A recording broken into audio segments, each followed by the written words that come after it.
Olá, pessoal. Flávio, tudo bem? Mais uma vez aqui com vocês. Estou com a dona Dilce. Tudo bem, Dilce? Tudo? Então, mais uma vez aqui, vamos falar um pouco hoje de um assunto que é a barca de Pedro. No último vídeo, nós acompanhamos que teve uma passagem bíblica que foi da pesca milagrosa. E falou da barca de Pedro, né? Quando Jesus chama Pedro para a missão. E, e lá nós vimos que também Jesus chama outros dois discípulos que estavam com Pedro. Sobre a barca de Pedro, nesse episódio, Jesus prega a toda a multidão que está ali na praia, né, dona Dilce, de cima da barca de Pedro. E dali, de cima da barca de Pedro, que era o barco onde Pedro usava para tirar o sustento dele, para pescar, Jesus também faz uma promessa a Pedro, depois da pesca milagrosa, que Pedro seria pescador de homens. Então, podemos dizer que todas as pessoas que estão e participam como membros da Igreja de Jesus Cristo também são pescadores e essas pessoas também fazem parte da Igreja de Cristo. Aquele que entra na barca de Pedro faz parte da Igreja de Jesus Cristo?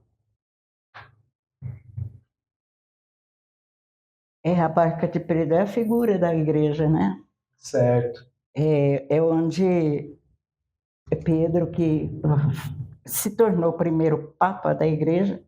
Eu acho que eu já expliquei para vocês que papa não é comida, papa não é apelido, papa é uma sigla, P-A-P-A, Príncipe dos Apóstolos, Pedro, apóstolo. O Pedro é o príncipe dos apóstolos, por quê? Cada papa que morre e sobe em outro lugar, ele não está substituindo aquele papa que morreu, ele está substituindo Pedro.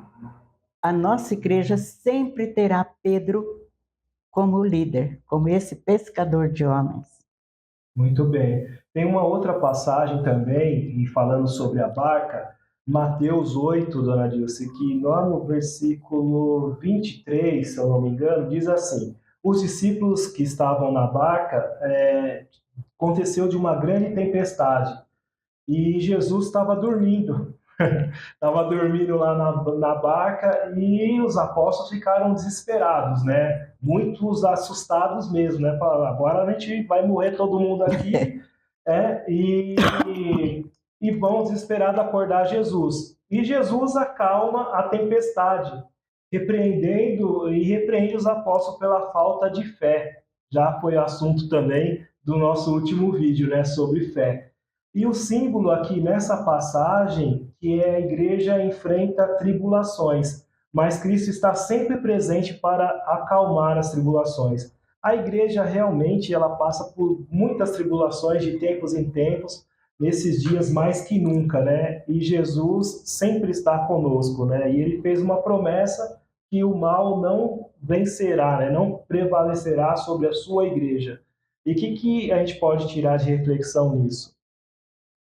Ai, se eu tenho fé e se a igreja reunida tem fé, podem atirar as pedras que quiserem, mas elas não vão destruir a fé que nós temos. É muito comum a gente ver os outros falando algumas coisas que às vezes até desagrada e ofende a gente que é católico. Mas nós não devemos dar muita trela para isso não, porque se Jesus falou que ela sempre vai ser apedrejada, ela vai ser perseguida, porque Jesus foi perseguido. Então, nós temos que ter fé nos ensinamentos de Jesus e acreditar. A nossa igreja estará sempre de pé, triunfante. Em Mateus, tem uma outra passagem também, né? Mateus capítulo 14, versículo 22, diz assim, que os discípulos, dona Dilce, enfrentaram outra tempestade, né? Eles sempre andando lá na barca, lá, Pedro e os apóstolos, né? Jesus caminha, de repente, sobre as águas e vem ao encontro deles. E aí eles ficam todos apavorados, né?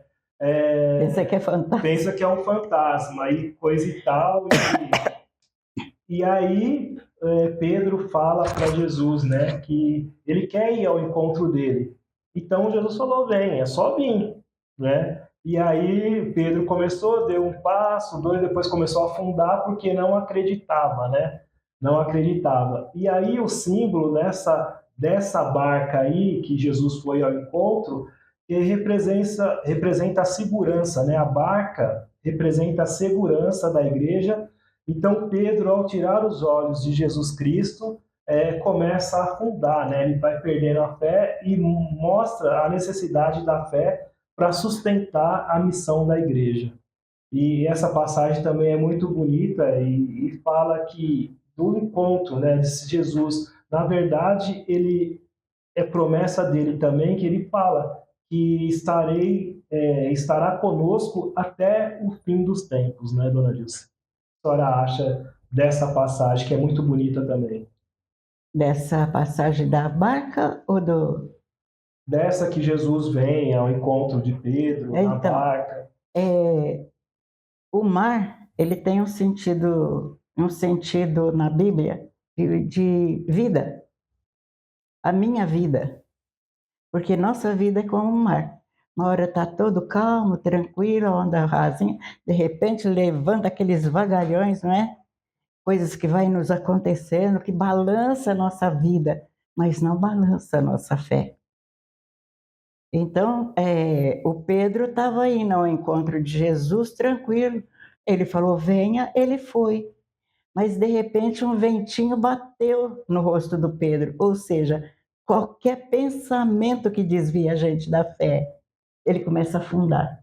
E aí, Deus fala que esses homens é de pouca fé. É preciso pedir para aumentar a fé. Porque a nossa vida é assim mesmo. É igual o mar mesmo, né? Certo. E por falar em mar, no Antigo Testamento lá, a travessia do Mar Vermelho, né, em Êxodo capítulo 14, Moisés lá conduz o povo de Deus, né, dona Dilce, pelo mar, que simboliza também a libertação da escravidão do Egito lá no Antigas Escrituras, né? Então, o paralelo que a gente faz disso é que Cristo conduz a igreja através das águas do batismo também, que nos liberta do pecado, né? Então, esse sentido da água ali, da travessia do Mar Vermelho já no Antigo Testamento, tem esse paralelo aí que Cristo que conduz a igreja, agora não mais nós sabemos para a libertação, né? Da libertação da escravidão para a liberdade, mas agora da morte para a vida, né? Então essa travessia que Jesus nos ajuda a fazer, né?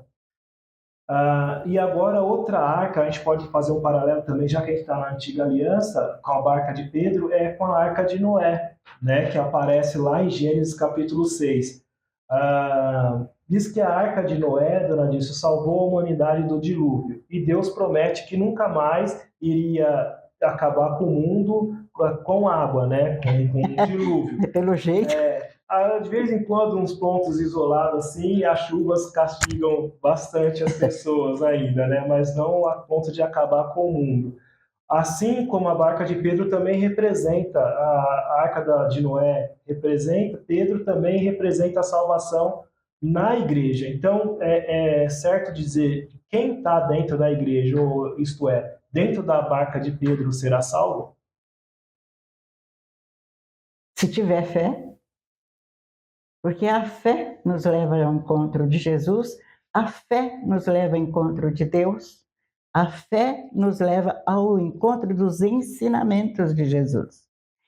Eu posso ser caridosa, distribuir dinheiro para todo mundo, mas se eu não tenho fé e se eu não faço por amor, só faço por propaganda pessoal, não vale nada. A fé sem obras é morta. E a obra, ela tem que ter a fé e o amor que eu tenho pelos meus irmãos e por Deus. Senão, é sem sentido, né? É sem sentido. Quando a gente fala da Arca de Noé, a Arca de Noé, ela simboliza a igreja no seu conteúdo total, porque ela não salvou só a humanidade, mas a natureza também. Porque Deus pediu que levasse lá um casalzinho de cada animal, que era para dar continuidade à natureza. E se tem uma coisa que é assim, bem unido a Deus e ao seu propósito, porque cada coisa que Deus criava, ele dava uma missão para aquilo. Os animais iam se reproduzirem, as árvores iam dar frutos, e tudo tinha um sentido. E a natureza alguma vez falhou? Olha para a natureza generosa que tem no Brasil, que é capaz de exportar tanta comida. E veja se não existe um abuso do amor de Deus quando a gente vê exportar tanto alimento e nós aqui ainda temos pessoas passando fome. Eu vou falar agora, dona Dilce, de 3 símbolos assim da barca de Pedro. Símbolo da Igreja de Cristo, né? Pedro, que a senhora falou, é o líder da igreja, está lá em Mateus 16, que Jesus disse: Tu és Pedro, e sobre essa pedra edificarei minha igreja. A igreja que enfrenta a tempestade, mas não afunda, prefigurada lá em Mateus 28, que diz: Eis que estarei convosco todos os dias até o fim dos tempos, como nós falamos, e a barca que evangeliza o mundo. Marcos 16:15, que Jesus pede, né, para cada um de nós que é batizado, para ir por todo o mundo e pregar o evangelho, né?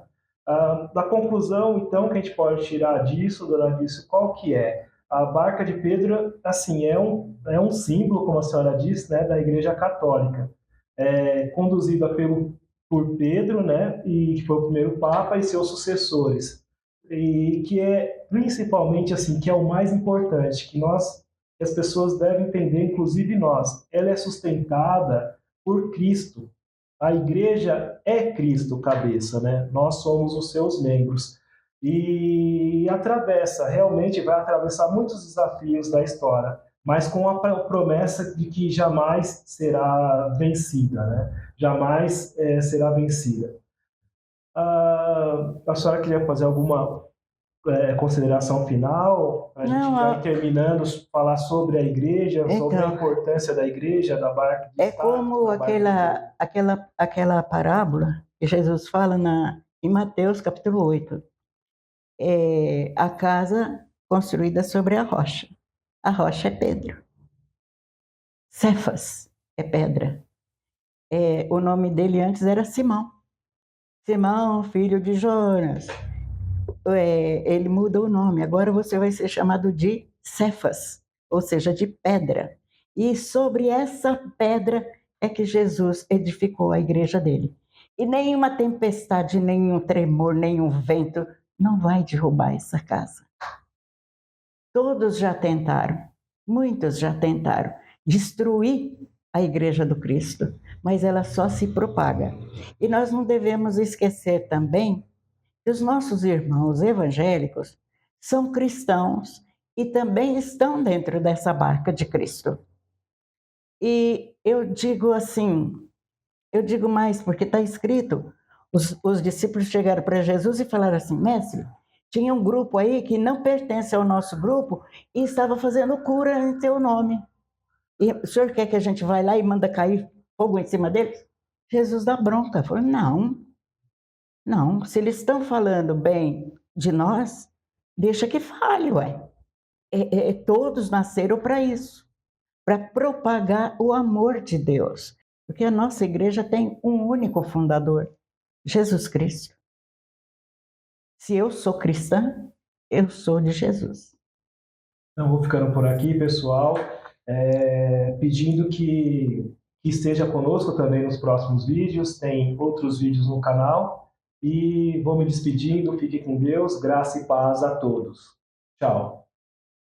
Também estou dizendo para vocês tchau. É um prazer muito grande falar com esse menino. É catequista. Meu também é meu. É catequista, viu? Nós somos, né? É isso. Minha catequista. Tchau, pessoal. Tchau, tchau.